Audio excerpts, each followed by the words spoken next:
Hotel ବାଲା 5-6 ଜଣଙ୍କୁ ଡାକିକି ମାରି କ'ଣ କରୁଛି ଦେଖିଲ। ହୋଟେଲ ଆମ୍ବିଳା ଖାଲି କହୁଛି ଚିକେନଟା ଆମ୍ବିଳା, ଦେଖ କ'ଣ ମାରିକି କରୁଛି।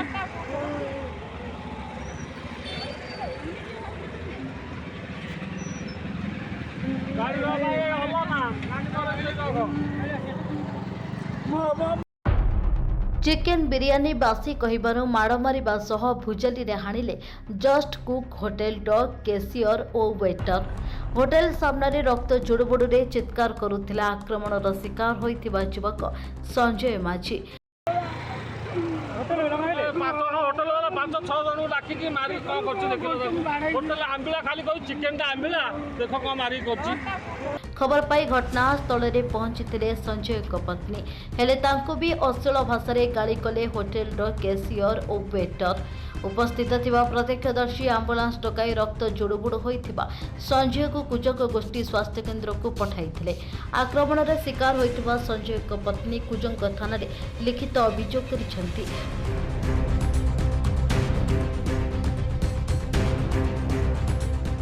ଏଠି ପ୍ରଶ୍ନ ଉଠେ, ମଧ୍ୟବିତ୍ତ ଲୋକେ ଭଲ ହୋଟେଲରେ କ'ଣ ଖାଇବା ମନା?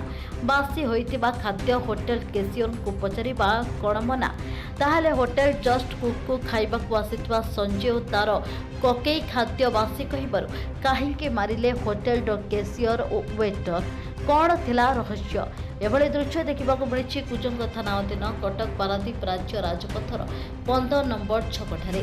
ସୂଚନା ଅନୁଯାୟୀ ଜିଲ୍ଲାନାସୀ ପଞ୍ଚାୟତ ଜୟଶଙ୍କରପୁର ଗ୍ରାମର ସଞ୍ଜୟ ମାଝୀ ଓ ତାଙ୍କ କକେଇ 2 ଜଣ ପାରାଦୀପରୁ ଫେରିବା ବାଟରେ 15 ନମ୍ବର ଛକଠାରେ ଥିବା ଜଷ୍ଟ କୁକ୍ ହୋଟେଲକୁ ଖାଇବାକୁ ଯାଇଥିଲେ ଓ ଚିକେନ ବିରିୟାନୀ ମାଗିଥିଲେ। ମାତ୍ର ବିରିୟାନୀ ବାସି ହୋଇଥିବା ସେ ଅଭିଯୋଗ କରିଥିଲେ। ହେଲେ ବାସି କହିବା ମାତ୍ରେ ହୋଟେଲ କେସିୟର ରାଗି ଯାଇଥିଲେ। ହୋଟେଲ ମାଲିକ ତପନ ତ୍ରିପାଠୀଙ୍କ କେସିୟର ଓ 3 ଜଣ ୱେଟର ମିଶି ଖରାପ ଭାଷାରେ ଗାଳିଗୁଲଜ କରିବା ସହ ମାଡ଼ ମାରିବା ସହ ଭୁଜାଲିରେ ଆକ୍ରମଣ କରି ହୋଟେଲ ବାହାରେ ପାରାଦୀପ ରାଜ୍ୟ ରାଜପଥ ପାର୍ଶ୍ୱରେ ଫିଙ୍ଗି ଦେଇଥିଲେ। ଖବର ପାଇ ଘଟଣାସ୍ଥଳରେ ପତ୍ନୀ ପହଞ୍ଚିବା ପରେ ଆକ୍ରମଣକାରୀ ତାଙ୍କୁ ମଧ୍ୟ ଦୁର୍ବ୍ୟବହାର କରିଥିଲେ।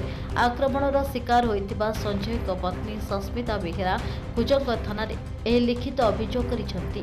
ଲିଖିତ ଅଭିଯୋଗ ପରେ କୁଜଙ୍ଗ ଥାନା ପୋଲିସ କେସ୍ ନମ୍ବର 164/26ରେ ଏକ ମାମଲା ରୁଜୁ କରି ହୋଟେଲରେ ଥିବା ସିସିଟିଭି ଯାଞ୍ଚ କରିବା ସହ ଜଣକୁ ଅଟକ ରଖିଛନ୍ତି ବୋଲି କୁଜଙ୍ଗ ଥାନାର ଏସ୍ଆଇ ରଶ୍ମି ରଞ୍ଜନ ସାହୁ ଆମ ପ୍ରତିନିଧିଙ୍କୁ ପ୍ରକାଶ କରିଛନ୍ତି।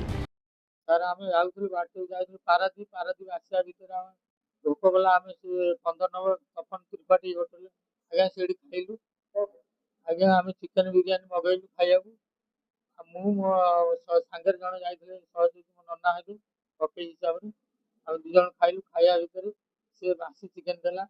ବାସି ଚିକେନ ଦେବା ଭିତରେ ଆମେ ତାକୁ କହିଲୁ, ଆଜ୍ଞା ଆଉ ଇଏ ଚିକେନ କ'ଣ ଏମିତି ବାସି ଚିକେନ ଦେଇଛ?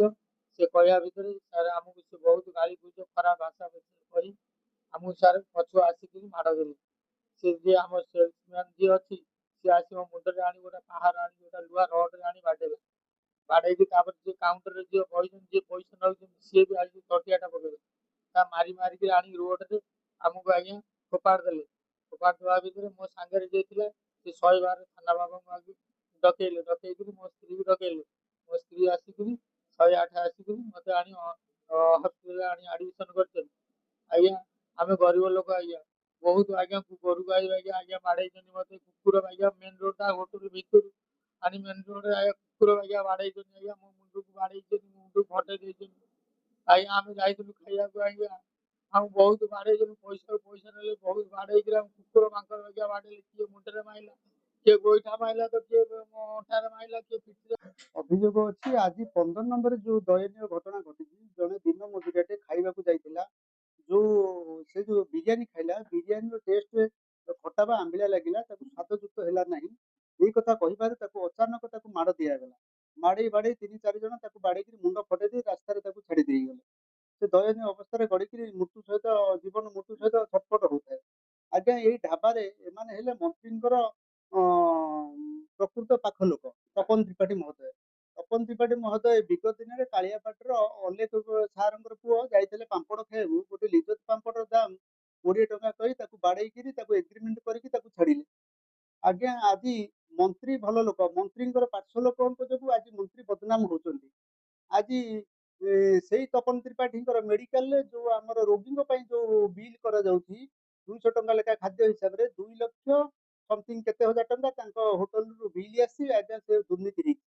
ଆଜ୍ଞା ମେଡିକାଲର କାଠ ଶାଳୁଆ କାଠ ପୋଡ଼ି ଦିଏ, ଭଲ କାଠ ନିଆଯାଇକି ତାକୁ ପୋଡ଼ି ଦିଆଯାଇଛି। ଆଜି ମାଟି ଚୋରି ହଉ, ବାଲି ଚୋରି ହଉ, ସବୁର ଆଜି 15 ନମ୍ବର ଅଇଁଠା ପତ୍ର ଯାଇ ନାଳ ସେପଟେ ଦୁର୍ଗନ୍ଧମୟ ପରିବେଶ ହଉଛି।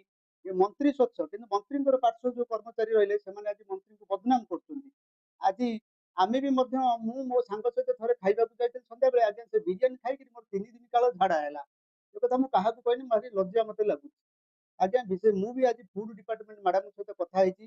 ଆଜ୍ଞା ଆସନ୍ତୁ 15 ନମ୍ବର ଯୋଉ ତପନ ତ୍ରିପାଠୀ ମହାଦୟଙ୍କର ଯୋଉ ହୋଟେଲଟି ଅଛି ସେ ହୋଟେଲକୁ ଫୁଡର ଯୋଉ ବାସି ଖାଦ୍ୟ ଦିଆଯାଉଛି ତାକୁ ତର୍ଜମା କରନ୍ତୁ, ସଠିକ ତଦନ୍ତ କରାଯାଉ। ଆମେ ସାର୍ ଯାଇଥିଲୁ 15 ନମ୍ବର ହୋଟେଲରେ ଖାଇବା ପାଇଁ। ହୋଟେଲରେ ସେଲ୍ସମ୍ୟାନ୍ ଖାଇବାକୁ ଦେଲା ପରେ ଆମ ସାଙ୍ଗଟା ଆମକୁ କହିଲା ଯେ କାହିଁ ବାସି ଚିକେନ ବାସି ଲାଗୁଛି, ଭାଇ ଆମେ ଏଇ ଓଡ଼ିଆ ଲୋକ, ତମେ ଏମିତି କ'ଣ ବାସି ଚିକେନ ଫିକେନ ଦଉଛନ୍ତି ହେଲା କି?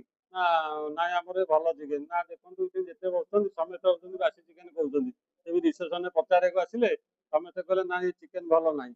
ଏତିକି ସାର୍ କହିଲା ପରେ ସେ ପଇସା ଦେଲା ବେଳେ ଆଉ ଥରେ କହିଲା ବେଳକୁ ସେ ଚିକେନ ବାସି, ସେ ତାଙ୍କୁ ଆଗେ ହୁଡ଼ିଲେ, କହିଲେ ନା ଆଜ୍ଞା କ'ଣ ହେଇଛି ବାସି ହେଇଛି, ଯା ପଳା ପଇସା ଦେଇକି। ଏତିକି ସାର୍ କହିଲା ପରେ ତାକୁ ମାରଧର କରିଲେ ସାର୍। ଆଜ୍ଞା ସାର୍ ସେ ରିସେପସନରେ ବସିଥିଲେ ଯେ ସିଏ ଆଉ ତାଙ୍କର ସେଲ୍ସମ୍ୟାନ୍ 2-3 ଜଣ ସବୁ ବସିଥିଲେ। ଏଠି ସିସି କ୍ୟାମେରାରେ ସବୁ ଅଛି ଆଜ୍ଞା।